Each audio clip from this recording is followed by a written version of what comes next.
Northern Illinois. This is a tornado that is forming right now. I believe that's a funnel. We'll talk with Brandon and the team. I can also get his visuals into.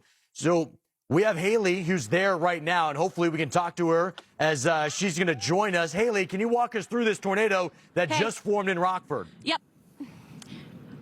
We've been watching this cell progress for quite some time, and it finally just touched down. At this moment, it looks like it's probably going to turn into a stovepipe tornado. Lots of thunder. I got hit by a couple of pockets of hail. Thankfully, we're in another rural spot, but you can tell that tornado is vastly approaching now. We are looking due north. That's where the vehicle is facing. So we are looking off towards our west at this tornado right now. I'm going to try and zoom in with our Fox Weather Beast Cam so you can see some of the debris getting lofted. The good news is, again, this is somewhat in a rural area. But tornado in progress. This is north of Rockford, Illinois. We are somewhat close to that area, but north. Again, still somewhat of a rural spot. But there's our funnel up higher into that cloud deck. Seems like it might be trying to lift or strengthen a little bit. Lots of thunder. Yeah, Steve, you're doing a great job doodling on that. Getting a little bit more shrouded in rain. You can actually see some of those rain curtains. Looks like this thing might be trying to expand a little bit and get wider. Definitely getting a little bit wider and now rain wrapped. So the visual on this is going to be a lot more of a challenge within the next little bit. So I'm assuming probably sooner rather than later we'll head a little bit further towards our north. But this storm, we've been watching it try and rotate for quite some time, but have officially just put that tornado on the ground. We're now feeling a little more of the RFD, so a push of cold air. We're going to jump and get on the move now and keep trying to stay within the vicinity of this. But yeah, Steve, again, for the third time on your show, we have a tornado on the ground and a confirmed tornado still likely in progress as we speak. And Haley, stay with you for a little bit. I know you're jumping in a vehicle. We have Brandon and Corey's visual. It looked like now that's behind, either some rain or we can't really see a good vantage point of it. It looks like at times, though, if you're looking at the screen right now, everybody at home, it does look like there's still a funnel. I can't tell if it's on the ground just because of the neighborhoods, but how quickly did this evolve for you, Haley, when you're looking at this? Because it seems like these storms, it only takes a matter of moments for them to lower and create that violent tornado. Yeah, I mean, look, it evolves quickly when it finally starts to rotate, but the thing is it lifts, and then now in this case it's shrouded in rain, so we really can't see if it's on the ground or not, and that also creates a little bit of a worry for Jared and I in the truck. We don't know how wide this thing might be within the inside. I don't see a debris field right now, but we've got a lot more of that tree cover. I'm running our dash cam right now. You've got Corey that's a little bit closer to this thing, so I still would not be surprised if this is an active tornado as we speak. Again, good news, like I've said multiple times, this is somewhat of a rural spot. It's about to cross over Interstate 70, so we're going to attempt to get some level of an intercept, not directly next to this thing, but a better view along Interstate 70. But there's the rain curtains, lots of lightning that's getting flashed around. You can even see a little bit of a green tinge. That's a hail core. When we were just parked over on the side of the road maybe a couple of minutes ago, we felt that hail. There was that big lightning. I'm not sure if you were able to see that. Yeah. That cloud to ground lightning, CG lightning, lots of thunder, and the rain starting to pick up a little bit here. Yeah, looking at this, just in your vicinity on that singular cell, you're looking at about almost 100 lightning strikes. It just shows you how unstable this cluster is in northern Illinois, southern Wisconsin. By the way, baseball-sized hail embedded in that as well, Haley. You're talking about just the violent nature. This is going to cross over I-39 just south of Janesville, and it's going to hit Beloit, north of Rockford. So hopefully staying in some rural areas. But again, this is what's moving towards Lake Michigan. I still see, Steve. Yeah. I still see some on the ground. I still see a little bit of debris off to the left-hand side. We're traveling north right now, so that would be west of us.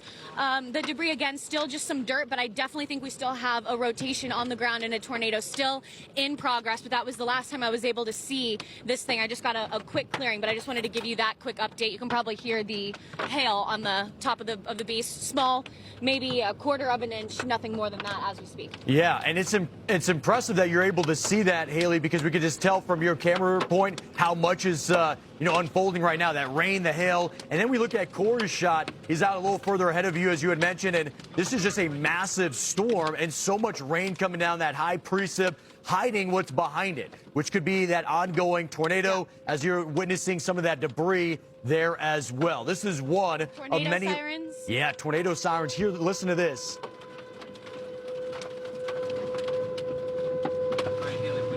This is all we are unfolding. right by that tornado siren too, Steve.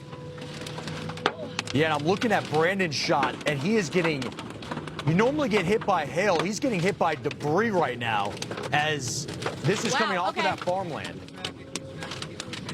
Yeah, we're getting a big push of wind right now. A lot of wind ongoing. Jared, where are we at right now? We're on 70. Ooh, yeah, we get to the beast cam shot. Oh, big tree. Tree just fell down in front of us. We're all right. We can go around it. No big deal. But a big tree branch just fell right on top of the road. So that just goes to show these winds are increasing and likely probably some power outages in this general area as well. Yeah, we're deeply entrenched in this rain right now. Don't have any kind of visual. Will not be able to see this if it is on the ground. Take the next right, keep pushing forward a little bit, all right? We're taking another right, and we're going to keep moving north and northeast. Another tree branch. We just got over that one. Not a big deal. But yeah, Steve, this is a dangerous situation when you can't see things. But the good news is we know with the radar and with the velocity couplet where we are at in relation to where a tornado would be on the ground, and we're heading away from it. Just dealing with a little bit of rain as this thing was starting to occlude just a touch. Yeah, watching this unfold just shows you how quickly everything can deteriorate. And for everybody at home, this is where our team is. You saw it on the box there, and we'll show you another vantage point. Haley, we're going to let you guys coordinate and figure out exactly where next to go. I know that's a lot to unfold. Thank you for keeping us updated. We'll continue to listen in with you. Watching Brandon's shot, you can see that there's still some low-level circulation. Almost kind of seems like there's a little kind of dust devil that's forming in the farmland, trying to connect with the mid-level rotation. And then you look at Corey's shot on the other end of the screen, where you have this massive UFO type setup, where you have this storm that is towering right now. I mean, we can kind of get an approximation of how tall these storms are, roughly over 50,000 feet. And then high precip. That means there's tons of rain that's coming down in this. It's blinding conditions. You're not going to be able to see, and likely a tornado in progress. I'm going to look at the velocity signature, and it does look like we still have a healthy amount of rotation embedded in this. My scan right now shows a 78-mile-per-hour differential, which means somewhere behind that rain curtain, or the bear cage as they call it, because it's so thunderous at times, there could be a tornado that's still on the ground. There's been debris that's been getting kicked up. All right, we're hearing Haley at times coming in, kind of coordinating in, trying to see exactly what they're hearing. And yeah, notice that she's actually, I think, indicating the hail that's coming down as well. This has been a large hail maker. It's been worn up to baseball-size hail. Hasn't been verified for that yet, just right around egg-size hail for the most part. But multiple reports of tornadoes in this one already. This has been witnessed by, of course, our team and others that are on the ground. You can hear Haley and Jared talking together about the debris that is getting lofted still inside of this. And looking at Corey's shot again, I was trying to see on the leading edge if there was actually a funnel that was being lowered. And it looks like, no, that was just an intense rain shaft that was coming in with all of this. So